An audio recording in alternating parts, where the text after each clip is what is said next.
Salut, c'est Thomas et aujourd'hui une petite vidéo popcorn, comme je les aime, ça faisait très très longtemps, autour d'une annonce, en fait une publicité sur laquelle je suis tombé sur Facebook pour l'imprimante, alors je prononce à la française volontairement parce que je ne connaissais pas le nom à ce moment-là, donc la Top E, R1, donc une imprimante 3D qui va arriver en Kickstarter, voilà, avec un prix de lancement assez agressif, etc., etc. Et je me dis, marque que je ne connais pas, imprimante 3D au design un peu chelou, mais j'ai envie de dire pourquoi pas. Voilà, ça a l'air intéressant, mais il y a un truc en fait qui a attiré mon regard, c'est que tout en bas de l'écran, vous avez, mais 5 axes. Et là, je me dis, imprimante 3D 5 axes, c'est quoi en fait? C'est une imprimante 3D ou c'est une CNC ou c'est autre chose?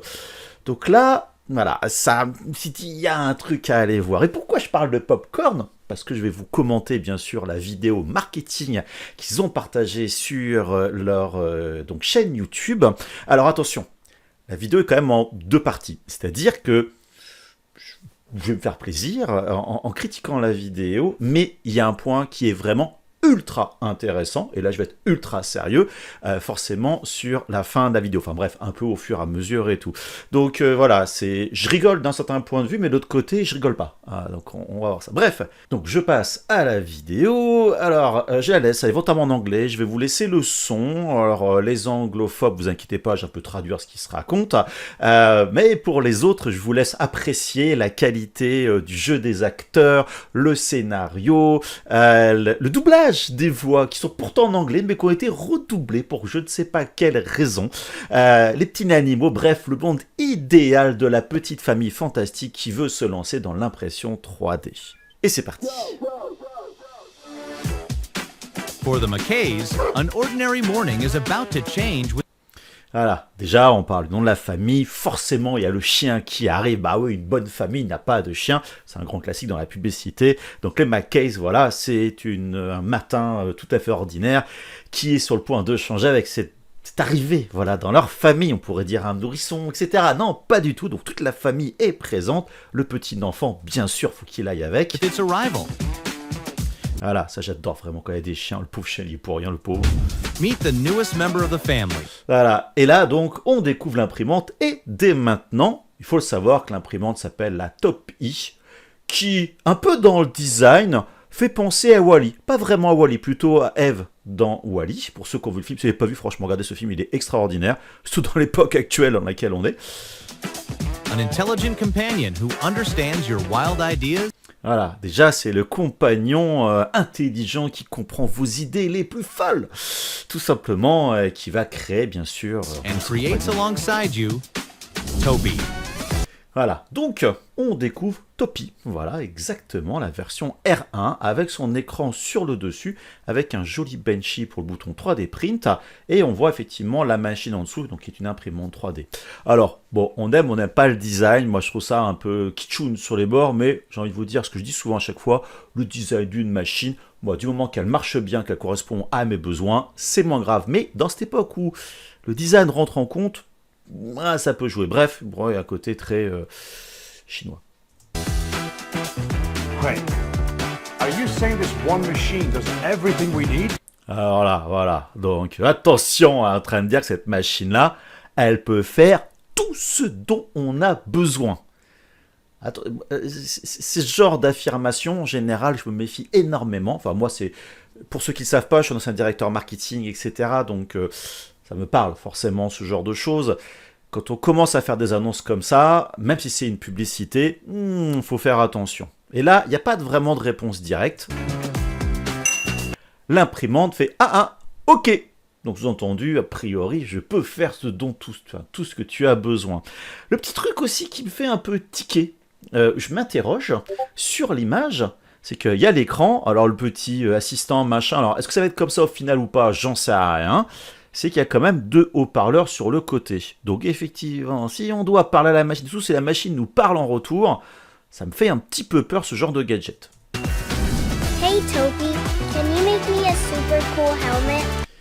Alors, ça c'est très personnel, mais je trouve ça insupportable lorsqu'il y a des enfants qui jouent dans les publicités. C'est pas que les enfants soient là, c'est aucun problème là-dessus, c'est qu'il y a un jeu d'acteur qui est encore plus mauvais. C'est normal, c'est des enfants, donc c'est tout à fait logique, pas naturel. Bref, le petit enfant gentil dans cette vidéo nous demande avec plein de joie dans les yeux et dans la bouche que voilà, sourire bien sûr, il se peut faire un super casque super cool, etc. et tout. That's a great idea. Let's get started. Super bonne idée, allez, on-y. Donc voilà. Which style do you... Voilà, donc quel style tu veux pour voilà, commencer? Il doit choisir ces différents styles. Vous imaginez derrière de la génération par IA, bien évidemment, pour générer ces casques. Ça, c'est un autre début. D'ailleurs, c'est bien marqué en dessous, hein, Generate by AI. Je montre avec mes doigts, vous voyez rien forcément à l'écran, je prends pas la souris. Generate by AI, comme ça, au fur et à mesure. Voilà, donc, bon... faut imaginer que ce sera plutôt sur le dessus de l'écran et pas en version holographique, ce serait vraiment trop beau. Wow. Au passage, la musique en fond m'insupporte littéralement. Et donc là, voilà, on peut choisir les différents modèles. On marque, il y a des petits points en dessous, donc il y aura peut-être différentes versions.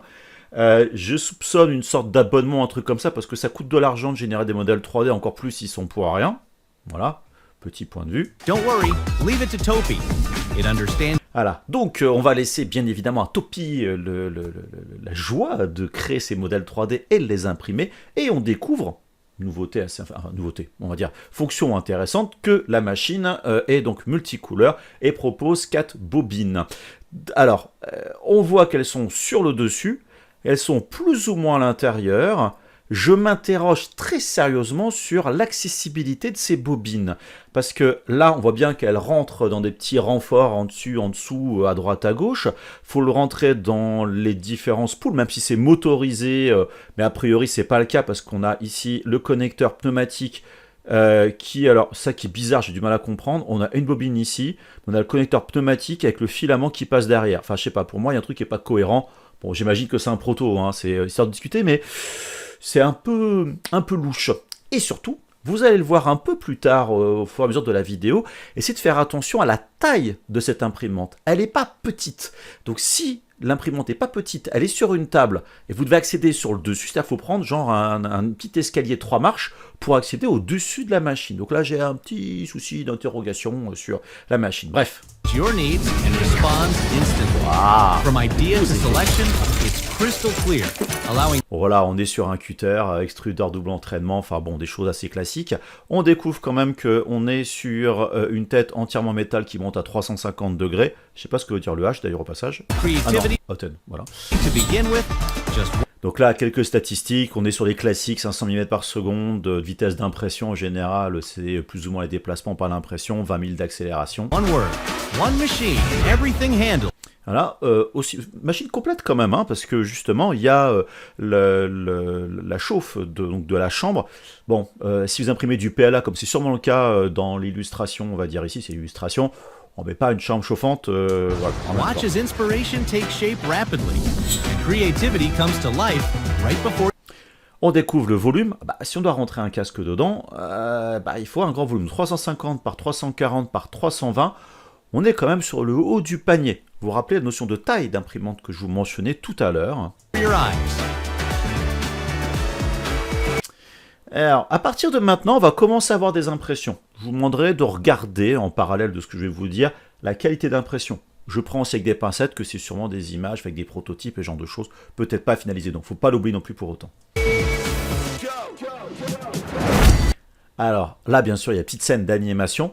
Je vous demanderai aussi de prêter attention à la taille du casque par rapport à l'enfant.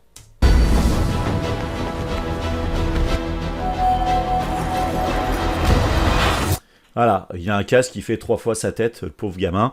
Bon, pour dire que, et ça c'est le problème de l'IA, je sors du contexte de cette vidéo, mais c'est une réalité, si l'IA génère le modèle 3D et aucune notion de la taille, et Dieu sait qu'un casque c'est pas évident en fonction des morphologies et tout, c'est un peu compliqué, donc je sais pas comment le casque tient sur la tête du petit enfant, mis à part rembourrer de mousse à l'intérieur, collant ou quoi que ce soit, bref voilà, maintenant je sais que c'est l'illustration, c'est assez logique. Un petit coup de BD avec quelques petits effets et tout. Le pauvre chien qui a son masque. Oh là là là là. Fais pas attention, ce petit enfant. Often comes with material waste and tedious. Voilà, alors pareil, continuer sur le jeu d'acteur. Donc bien sûr, c'est vrai que l'impression traditionnelle génère beaucoup de déchets. Alors c'est plus vraiment le cas maintenant avec les tool changers qui sont en train de se démocratiser. Il y a encore les supports, mais voilà. Et donc, je parlais du jeu d'acteur. Post-processing. There has to be a better way to do this. Ah oui, il y a sûrement un meilleur moyen que tout ça. Absolutely. Et là, c'est là que ça devient intéressant, honnêtement.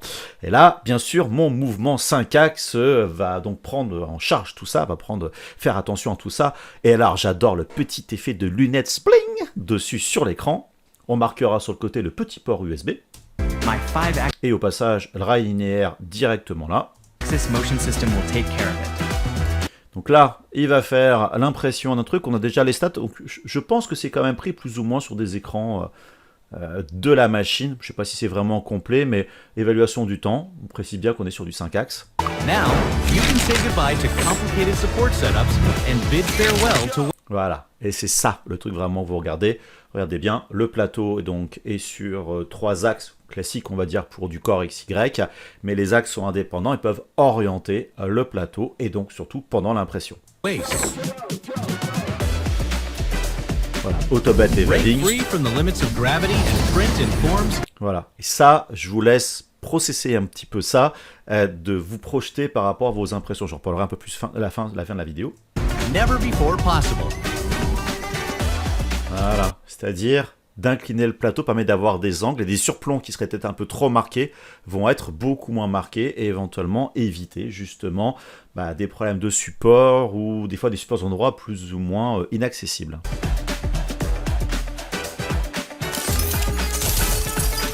C'était obligatoire qu'il y ait des caméras avec de l'IA comme ils font tous au niveau de leurs impressions, leurs imprimantes 3D. Vous vous rappelez tout à l'heure, je vous parlais de la taille de l'imprimante. Elle est donc là sur un bureau plutôt, on va dire, standard, pas un plan de travail typiquement de cuisine. Moi, c'est ce que j'ai dans le bureau, déjà plus haut. Vous remarquez que c'est quand même un joli bébé en termes de taille. Et je pense pas que le monsieur soit forcément ultra petit. Donc là, vous avez la comparaison entre la même impression avec le système 5 axes ou un système classique. C'est pareil, prêtez attention à la qualité de l'impression. Alors, ça va vite, hein. C'est pas évident, mais il y a des endroits, c'est un petit peu litigieux. Mais, faut avouer que imprimer avec des surplombs comme ça, si la qualité s'y prête, pourquoi pas. En fait, ce qui m'interroge, dans le cas de la vidéo, bon, s'il y a la compression, c'est une vidéo YouTube, va savoir. Mais si on regarde ici, on a les couches qui sont ici. Elles sont à l'horizontale, alignées par rapport au plateau. Là, j'ai l'impression que, vous voyez, les supports qui se trouvent ici, je sais pas, une petite marque autour, c'est un petit peu étonnant. Mais on a vraiment des marques très droites ici. Là, c'est un petit peu différent. Donc, ça va se poser la question de comment ça a été réellement imprimé. Voilà, vous voyez, là, il y a du stringing, genre de choses. Bon. Perfect. You sold it a waste now. All right. J'adore ce doublage, ce décalage entre la bouche et la voix. Now who Super, hein, Topi, là. Pouah. has any questions? I want to 3D print some fun models. Alors, maintenant, la dame veut, elle, imprimer des modèles fun. Pour ceux qui ont déjà fait un petit peu d'IA, je pense être beaucoup à avoir tapé un prompt. Quand on est ultra généraliste, on a tout et n'importe quoi et pas ce que l'on veut. Le risque qu'il va y avoir avec ce genre de machine grand public, avec de l'IA, c'est que les gens ne fassent pas un bon prompt et un peu tout n'importe quoi. Donc des fois ça a marché, mais des fois ça n'a pas marché. Si vous payez un abonnement pour générer comme ça vos modèles 3D avec des crédits, des tokens et ce genre de choses, ça peut commencer à piquer. But I don't know how to model them. Ça par contre, je comprends. Effectivement, plein de gens veulent créer des choses, mais ne savent pas comment modéliser, et pour ça l'IA est quand même plutôt cool. No problem. Leave it to me.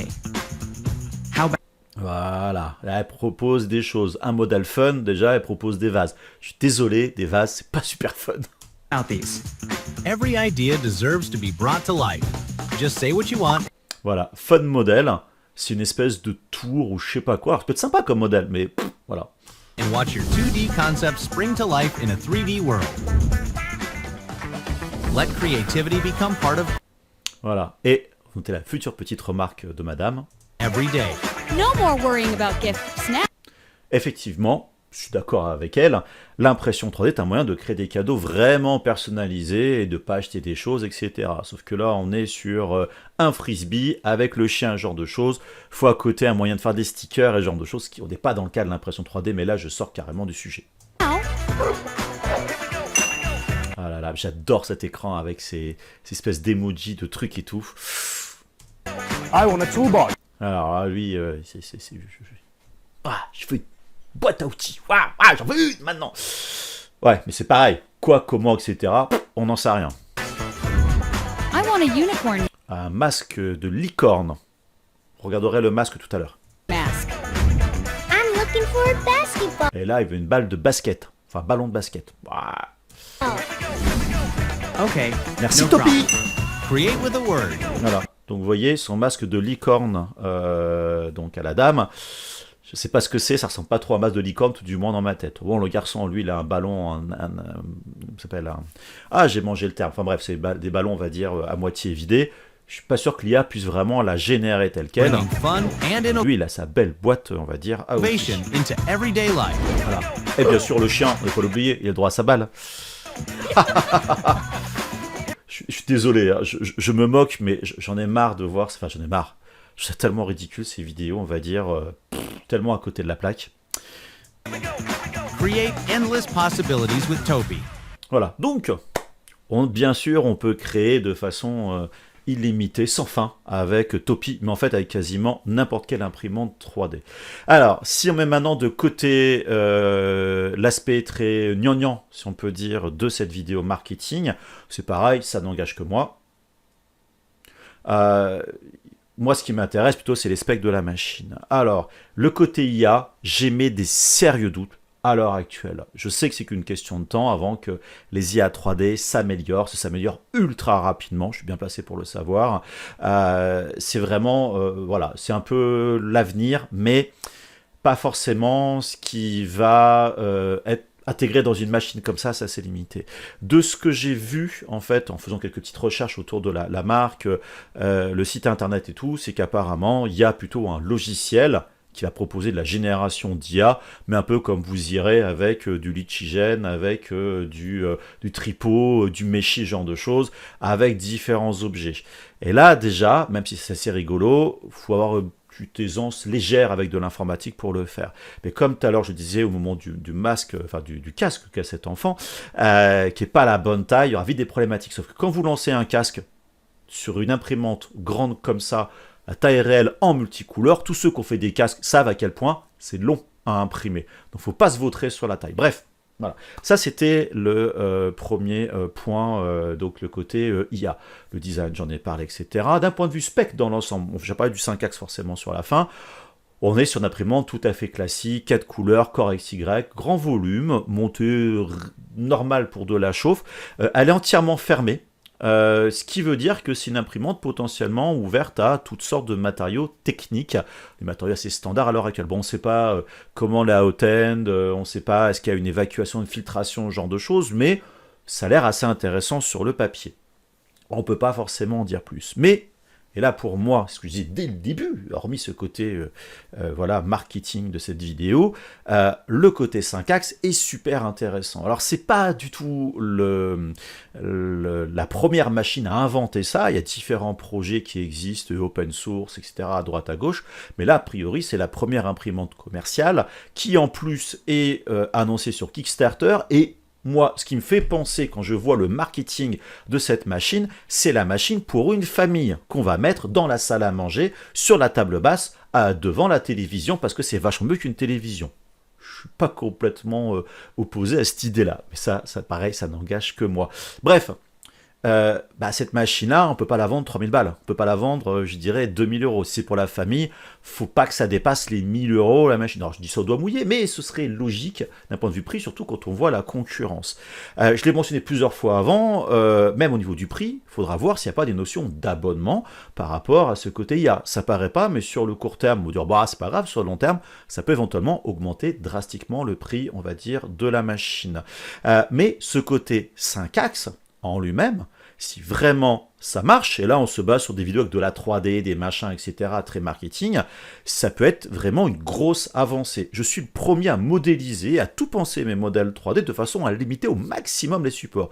Mais des fois on n'a pas le choix, et des fois ça se joue à quelques degrés, tout simplement. Donc si la machine permet d'aérer plus ou moins 20 ou 30 degrés au niveau du plateau pour bien orienter l'ensemble, ça peut être vraiment génial. Et là, par contre, je suis hyper curieux. Je vous cache pas que s'ils me contactent pour tester la machine, je vais leur dire oui, mais moi je teste que le 5-axe parce que le reste, je vais vous le démolir complètement. Donc ce serait peut-être un mauvais move. De toute façon, vous avez déjà vu la vidéo. Mais ça, ce côté 5-axe, je trouve ça... je suis vraiment ultra curieux de voir ça en action et ça pourrait limiter énormément de choses. Maintenant, ce qui est un petit peu dommage, c'est que la machine va arriver avec... une machine monobus, donc une seule buse et 4 filaments, ce qui veut dire que là, ils disent il y a moins de déchets. Bah ouais, il y a moins de déchets pour les supports. Mais le multicouleur, il y aura toujours les déchets à chaque changement de couche. Donc le marketing, là, pour moi, il y a un petit hic. À moins qu'ils aient réussi à faire un système qui fasse pas ou très très peu de déchets, mais ça correspond pas. Et là, on le sait tous, je pense, relativement, pour ceux qui font du multicouleur à l'heure actuelle, ce qui fait le plus de déchets, c'est pas les supports, c'est le multicouleur. Donc voilà, là c'est un petit peu le petit point, on va dire, inconnu autour de la machine, mais je pense que je ne suis pas loin de la vérité. Mais ce 5-axe, je pense que ça va apporter un gros plus, des fois pour renforcer simplement des pièces, pour des orientations un petit peu différentes. Des choses qui sont assez compliquées à imprimer, par exemple des ressorts, ou des fois certains pas de vis, ce genre de choses, ça peut être bien. Maintenant, à quel point ça va être capable de bouger vite par rapport à des orientations, là, c'est pareil, c'est aussi de l'inconnu. Mais voilà, ça semble très très bien tout ça. Maintenant, c'est quoi, on va dire, la réalité de cette imprimante à l'heure actuelle au niveau des annonces? Alors là, je vous montre la page internet. J'ai mis tous les liens en description, si vous voulez les voir, les vidéos, etc. et tout. Donc, je ne vais pas revenir sur le prix, etc. Chose déjà dit. Et là, on découvre que l'angle maximum pour le plateau est de 17 degrés. Alors, c'est déjà pas mal, 17 degrés, mais c'est pas non plus des angles relativement extrêmes. Faut pas oublier une chose, la buse, elle est verticale, donc plus il y a de l'angle, plus la buse, en fait, la forme de la buse va être, on va dire, un ovale, et plus vraiment un rond. Donc là, j'aurais espéré un petit peu plus d'angle. 17, c'est déjà pas mal. Alors... l'autre truc qui me fait relativement peur, c'est que je vois en dessous un Cloud Slicing Software, c'est-à-dire que vous allez devoir passer par potentiellement un logiciel propriétaire dans le cloud, avec toutes les limitations de ces logiciels-là, qui en général n'ont pas la maturité des autres logiciels. Et puis, le truc, c'est que le jour où la boîte, elle ferme, votre imprimante, elle est morte. Je l'ai vécu qu'une imprimante qui s'appelle la Zim, pour ceux qui connaissent, il y a très très longtemps, qui était une double tête, voilà. Bref, le reste, on l'a déjà vu et tout, la chambre, patati patata, il y a d'autres vidéos, je vais revenir dans quelques instants. Ils mettent quelques exemples d'impression 3D, multicouleur en particulier, on a parlé de la taille, etc. Et donc, vous voyez, pour revenir là tout à l'heure, au niveau de ce système de 5-axes, il y avait 17 degrés, ce qui veut dire que par rapport à une imprimante où en général on reste à 45 degrés maximum pour les surplombs, là on peut aller jusqu'à 62 degrés pour les surplombs pour compenser les choses. La vidéo fait penser qu'il y a plus de 17 degrés. Honnêtement, c'est un petit peu trompeur sur ce point-là. Vous voyez ce qu'il dit en dessous, voilà, basé sur la règle des 45 degrés sur les 3 axes, donc 17 degrés de plus. Pourquoi pas? Assez intéressant. Bon, là, on a déjà parlé tout à l'heure et tout.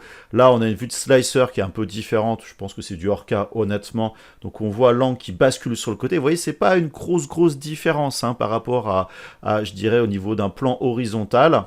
C'est toujours ça de gagner. Je vous dis, ça peut vraiment faire la différence. Ou même, effectivement, le multicouleur, au lieu d'avoir des changements de couches, effectivement, ce qui monte là, ici, au niveau donc du modèle 3D, les yeux, au lieu d'avoir sur plusieurs couches, le fait de l'incliner, on peut l'imprimer quasiment à plat et peut-être l'avoir sur beaucoup moins de couches, et donc pour le multicouleur on peut gagner du temps, mais ça va pas changer radicalement les choses pour les modèles qui ont énormément de changements de couleur par couche. Vous voyez, là on a l'angle ici, moi j'ai l'impression qu'on est plus proche des 20 bons degrés que des 17 degrés honnêtement. Truc côté offset, etc.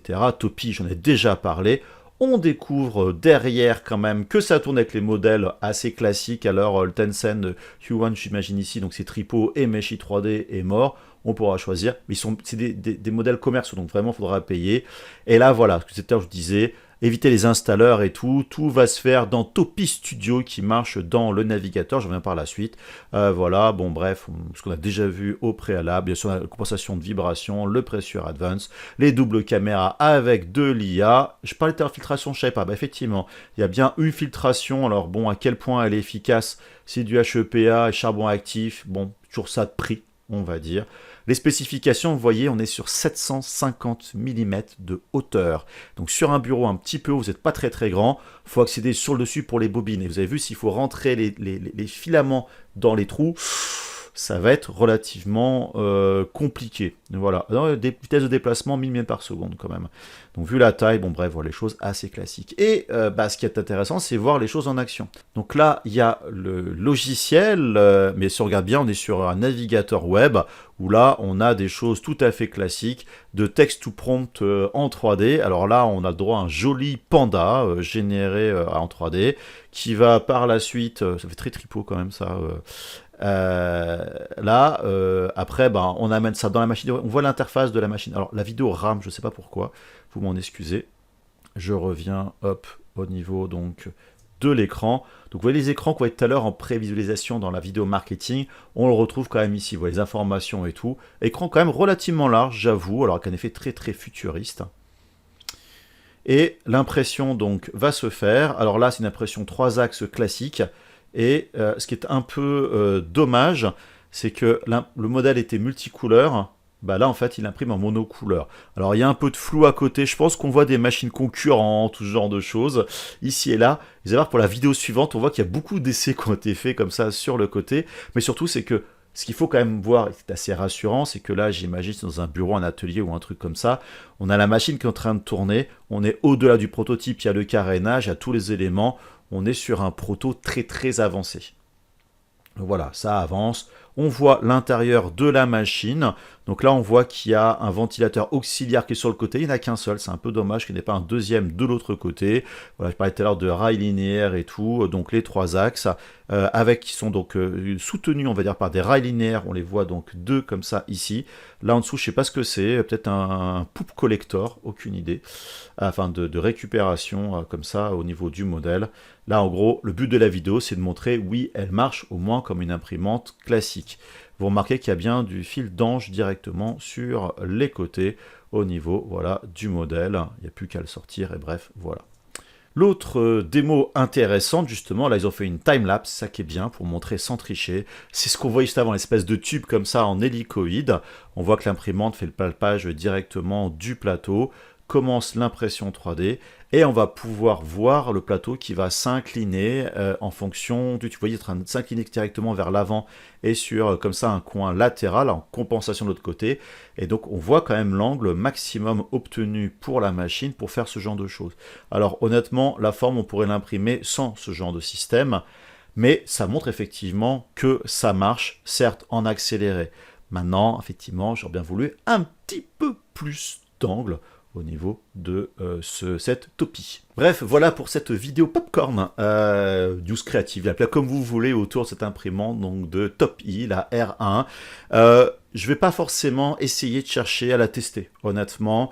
Je sais pas, j'ai un coin dans un truc dans ma tête qui me dit, c'est bizarre quand même, hein, tous ces trucs-là, ces machins. La boîte, je la connais pas, je sais pas ce qu'on est, mais ça, les boîtes qu'on connaît pas, petit rappel, Bamboula, personne ne les connaissait, ils ont défoncé le marché.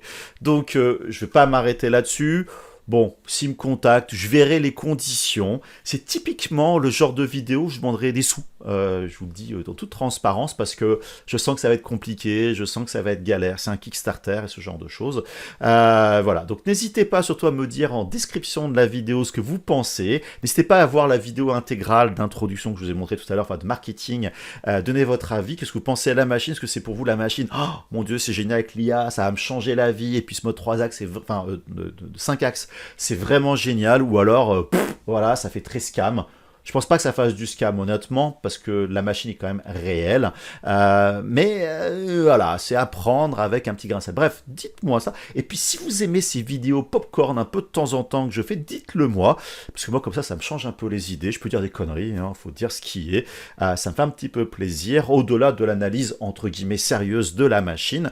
Et puis, comme d'habitude, vous avez les commentaires, vous likez la vidéo, vous la boostez éventuellement, c'est sur portable, vous vous abonnez si c'est pas déjà fait, c'est pas bien. Hein.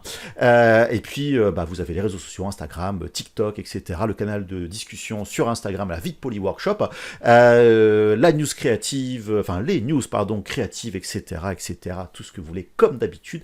Et puis, moi, je vous dis surtout, le plus important, c'est d'être créatif. Allez, des gros bisous. Bye bye.